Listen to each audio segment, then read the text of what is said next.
Hai, saya Agus Setiawan.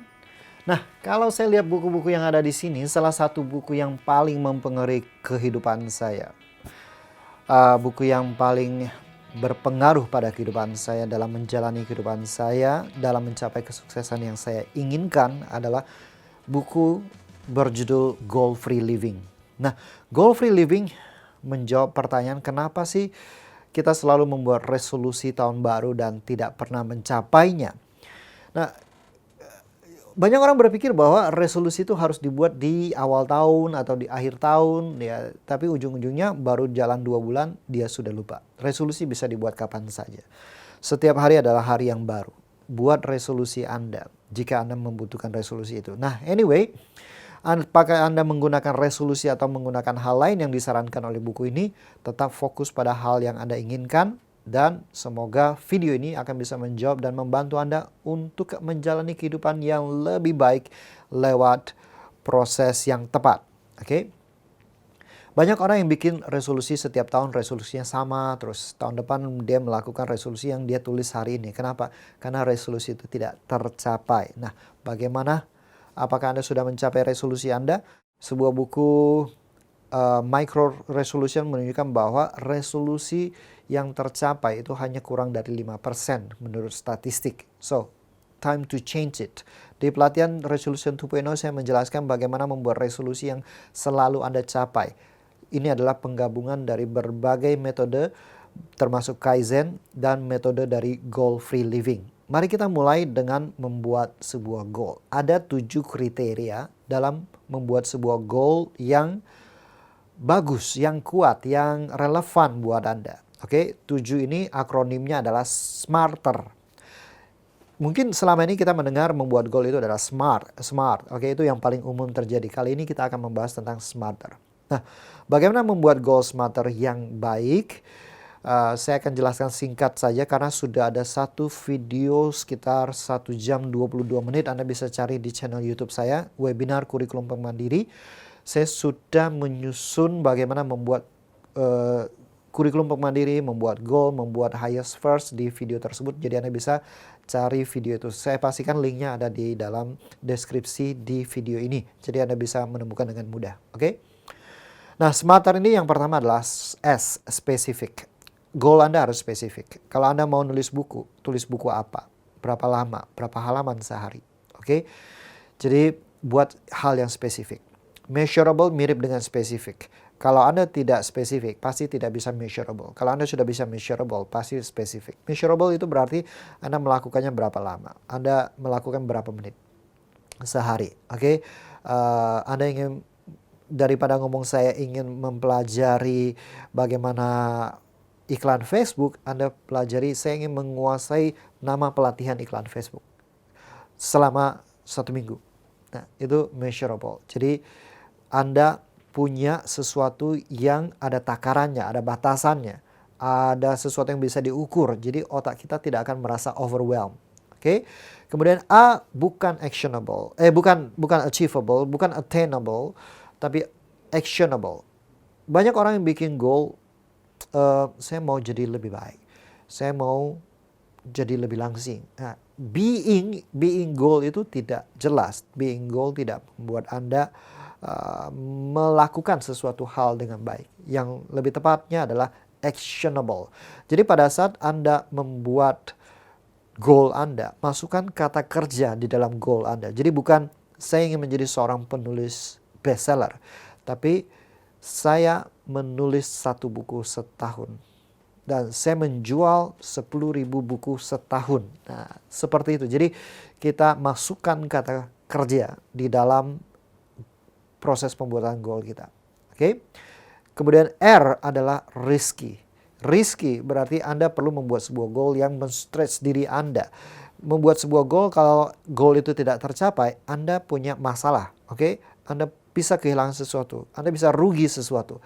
Karena menurut Daniel Kahneman dalam bukunya Thinking Fast and Slow, dia menjelaskan bahwa manusia lebih termotivasi kalau dia kehilangan sesuatu daripada termotivasi untuk mendapatkan sesuatu. So, fokus pada sebuah goal yang memberikan Anda risk. Buat goal yang risky. Kemudian T adalah time frame. Time frame itu ada deadline, ada startnya kapan, selesainya kapan, ada frekuensi per minggu atau per harinya kapan, berapa banyak, kemudian berapa jumlah strike kalau itu adalah habit goal. Jadi tergantung ada achievement goal atau habit goal, time frame-nya akan berbeda.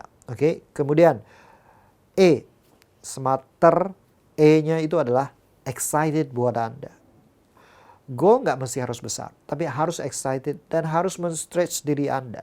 Karena ada 3 jenis goal. Goal yang ada dalam zona nyaman Anda, misalkan Anda punya goal, saya mau beli handphone. Oh ya udah, saya tinggal tunggu 4 bulan, saya udah beli handphone. Itu bukan goal yang stretch. Goal yang stretch adalah goal yang membuat Anda keluar dari zona nyaman Anda, melakukan hal yang di luar kapasitas Anda sekarang, dan Anda mencapainya. Oke? Itu adalah goal yang akan membesarkan diri Anda. Kemudian R adalah relevan. Jadi kalau seorang pensiunan tentu bikin goal sesuai dengan yang pensiunan. Seorang ibu hamil, dia harus bikin goal yang relevan buat kondisinya.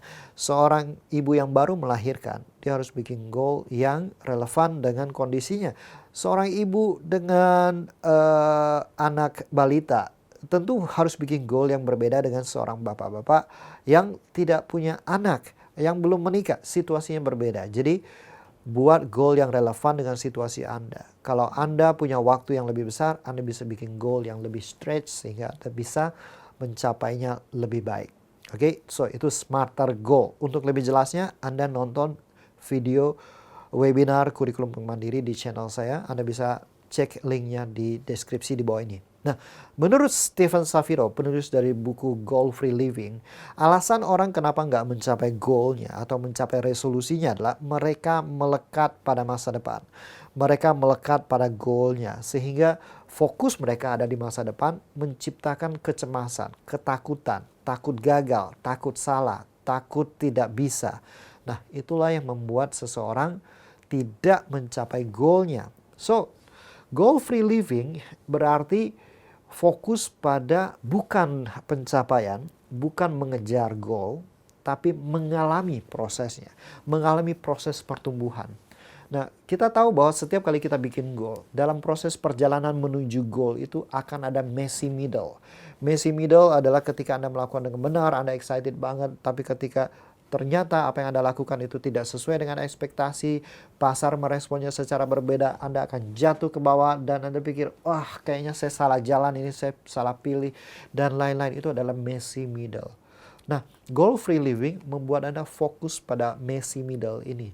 Menikmati prosesnya, up and down-nya, pembelajarannya. Mungkin dalam proses menjalani goal Anda harus detour, Anda harus muter jalannya, karena ada PR yang belum selesai yang harus Anda jalani dalam kehidupan Anda.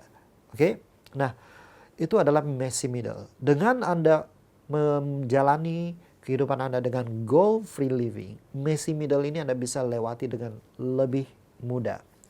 Kalau Anda member dari Aquarius Book of the Month, di bulan Januari 2019, saya membahas buku Messy Middle. Anda akan mendapatkan buku Messy Middle.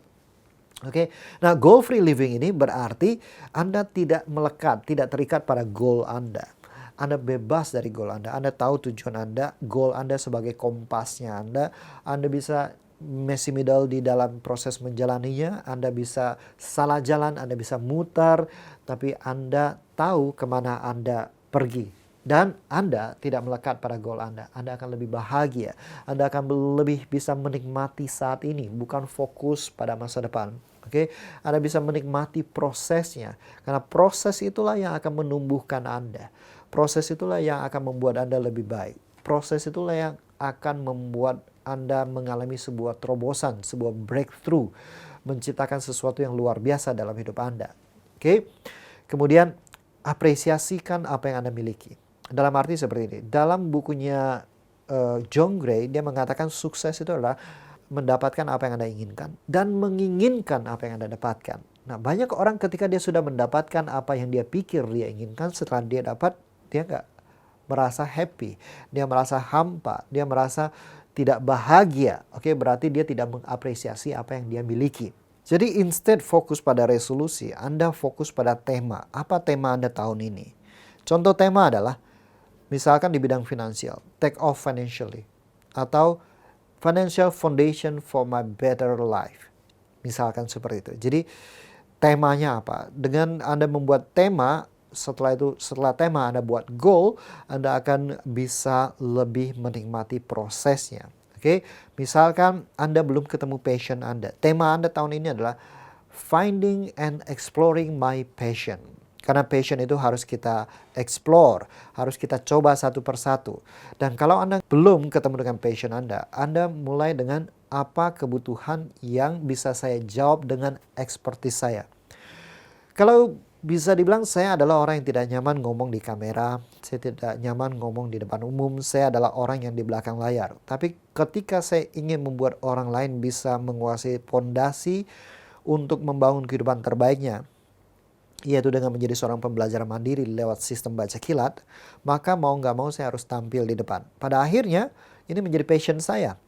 Saya bisa ngobrol, saya bisa menyampaikan berbagai hal, bisa mengeluarkan semua pengetahuan yang menjadi pengalaman saya, menjadi research saya selama ini kepada banyak orang. Oke, jadi kalau Anda belum ketemu dengan passion Anda bisa tes berbagai hal. Cara mudahnya adalah Anda cari tahu masalah apa yang bisa Anda atasi dengan kemampuan Anda. Lalu jadikan diri Anda yang terbaik di sana, Anda akan menemukan passion Anda. Karena semuanya pasti ada irisannya. Anda akan mengetahui hal itu. Oke? Jadi tema selanjutnya misalkan Anda ingin membangun expertise yang tepat.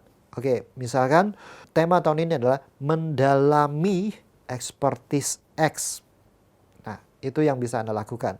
Anda jadikan tema, dari tema Anda bikin goal.